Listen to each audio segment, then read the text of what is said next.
Hey friends, if you encounter the issue where Bluetooth is not showing or missing in Device Manager on your Windows 11 computer, then please watch this video. I will guide you through the resolutions.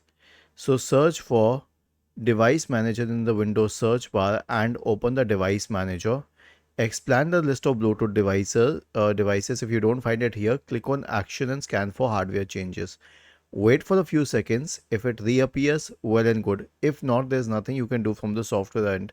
Then straight away go to Amazon or any other related website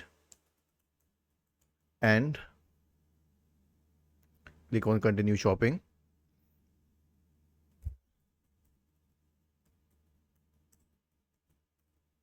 And search for a Bluetooth adapter and use an external Bluetooth adapter on your computer. Was this helpful? If yes, then please subscribe to the channel. If not, then let us know in the comment section of the video on how we could help you further.